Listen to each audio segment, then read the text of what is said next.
Imagine, just for a second, you're pleading for evil to leave. You're doing the rituals, the prayers, pouring everything into it. And nothing happens. Or worse than nothing. Exactly. What if it just doesn't work? What if the darkness doesn't just stay, but it digs in deeper, leaves this awful feeling behind? And we're not talking about ghost stories here, are we? No, this isn't folklore. Today, we're really diving into some documented cases, real-life accounts where exorcisms, well, they seem to have failed, and the results were deeply disturbing. We've got witness statements, even some official records.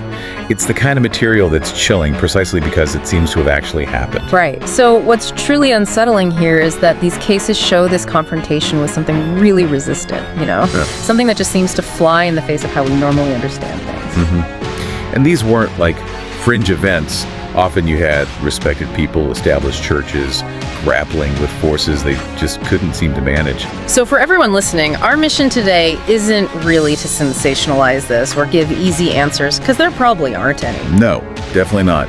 Instead, we want to look closely at these, frankly, troubling events. Consider the different viewpoints, the arguments that were made. And try to grapple with why these desperate attempts to banish whatever this was, why they went so horribly wrong. Exactly. It raises some fundamental questions.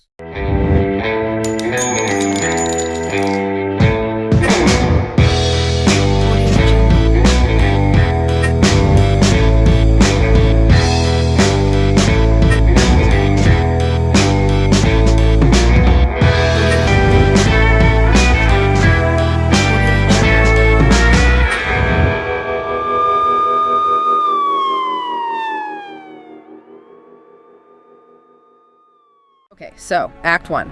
Let's go to Germany, 1968. Anneliese Michel. By all accounts, just a normal, devout young woman initially. Yeah, deeply religious. Her problems started, or seemed to start, with what doctors called epileptic seizures. Standard diagnosis initially. But then things escalated. Dramatically. Horrifyingly, she starts seeing these grotesque faces, demonic faces, she said, hearing voices constantly screaming at her, "You are damned." Imagine hearing that. Relentlessly. And then in this desperate attempt to purify herself, she starts starving herself. She believed it was the only way to force out the evil she felt inside. Which points to that moment where the medical explanation just didn't seem to cover what was happening, right? Yeah. For her and her family. Totally. And faced with that, her family, quite understandably, turned to their faith. They went to the church. But it wasn't immediate. It's worth noting, the church hesitated at first. There's a process, a level of caution they exercise. Right, they didn't just jump in. But then came these reports, these descriptions of really bizarre things happening, stuff that seemed to convince them. What kind of things were we talking about? Witnesses said she was speaking fluently in ancient languages she'd never learned, apparently. Her body contorting in ways that just seemed physically impossible. The classic signs, historically speaking.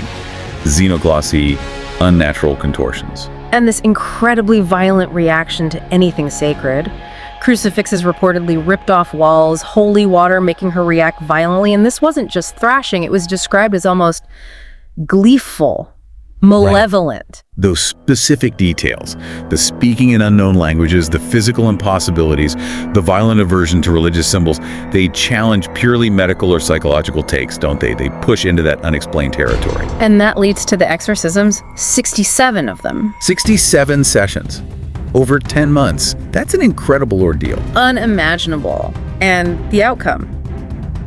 Anneliese died. Starvation and dehydration after all that. Just devastating. 67 attempts, and it ends in tragedy. But here's the kicker, the real cliffhanger for this part. There are audio recordings. They were leaked. Audio from the exorcism sessions. Oh. And apparently, even for people who are complete skeptics, listening to those tapes, it's profoundly unsettling. It makes you question what exactly was going on in that room, the sheer intensity of it. Those recordings, whatever your interpretation, they offer this raw glimpse, don't they? The sounds, the voices. It just adds to the mystery and forces you to confront what we can't easily explain. Which takes us right into Act 2. Was this real possession, or was it a profound, tragic delusion? The central conflict. You had psychiatrists arguing quite strongly. This was severe schizophrenia, a total mental breakdown. The terrifying symptoms, however bizarre, came from inside her own mind. But on the other side, the church was adamant this was demonic possession. clear cut for them. And the descriptions of her voice play a huge role here, don't they? Yeah. People describe it as raw, guttural, almost inhuman. Yeah, that detail alone, it plants that seed of doubt, even if you lean towards the science, It really does. It highlights that difficulty in diagnosis. Where does extreme psychological distress end and something external begin? That voice resists easy labels. And it gets darker. The priests involved, they didn't just claim one demon. Yeah. They claimed there were multiple entities tormenting her. 6, they said, including Hitler and Judas. Wow, Hitler and Judas, that's specific and incredibly potent symbolism. Right, so you have to ask, can a mind, even one that's completely broken, conjure that? Yeah. That level of specific historical evil? Or is that the deception? Is that what an external force would do? Tap into those deep cultural fears and symbols. Is it a symptom of psychosis reflecting religious belief and cultural horror? Or is it evidence of something tapping into those things from the outside? It's a really unsettling question. It really is. The naming of those specific figures just amplifies the horror. Okay, quick sidebar. Ever tried putting together IKEA furniture? Yes. Painfully so. And you get that moment where the instructions make zero sense and you feel this tiny boiling rage because you know piece F doesn't fit into slot 7Q. Slight pause. I know that feeling well. Right. Now imagine that feeling, but like a million times worse. And it's ancient and malevolent and wants to destroy your soul. Annalise's situation. Maybe a tiny bit more intense than a missing Allen key. A fair comparison in terms of scale. Yes. A stark contrast to everyday frustrations. Definitely. So back to the tragedy. After Annalise died, there was a trial. Right. The legal aftermath. Her parents and the 2 priests were charged. Negligence. They were accused of failing to get her proper medical help. Which forces this clash between faith-based actions and medical responsibility right out into the open. And that leads to the real core question here, the cliffhanger for this part. Was her death tragic negligence? A failure of earthly intervention? Or was it the unavoidable outcome of a spiritual battle? A fight they fought with all their faith, but maybe they were just outmatched. A battle they were destined to lose. It leaves you hanging, doesn't it? Okay, Act 3. Let's move across the world. Colombia, 2007. Father Andres Gonzalez. Father Gonzalez, described as deeply faithful, compassionate, a respected priest. Absolutely. His devotion wasn't really in question, but he agreed to perform an exorcism in a rural area on a 14-year-old boy. And this was a case the Vatican itself had refused to sanction. Yeah, that's a key detail. The Vatican said no, which suggests this was maybe unusually disturbing or didn't meet their strict criteria somehow. So Father Gonzalez going ahead anyway implies he saw something incredibly compelling or urgent. It seems so. This wasn't just acting out. The boy was described as violent, almost feral, and he apparently knew things he couldn't possibly know, specific details. Like Annalise's case, that element of unnatural knowledge. Exactly. And the ritual itself sounds like pure terror. Father Gonzalez reported the boy levitating. Levitation, seriously. That's the report. Screaming in this voice described as ancient, older than time, and displaying incredible strength, superhuman strength. It took 3 grown men just to hold him down. Levitation, the voice, unnatural strength. Yeah. These are the hallmarks you hear about in the most extreme accounts. But wait, it gets weirder. Candles in the room, they supposedly just burst into flames, spontaneously. A Bible, held by the boy, it caught fire in his hands. Wow, okay. Poltergeist activity, the works. And then, just as suddenly as all this chaos erupted, silence. Complete, eerie silence. That sudden shift can be just as unsettling as the violence itself, the calm after, or maybe before something else. And then, the twist. The boy, who was just moments before this thing, he stands up, calmly. He smiles, and whispers, "He's mine now." Chilling. Absolutely chilling. He's mine now. Directed at the priest. It seems so. The aftermath. Father Gonzalez, this devout man, left the priesthood. Weeks later, just walked away.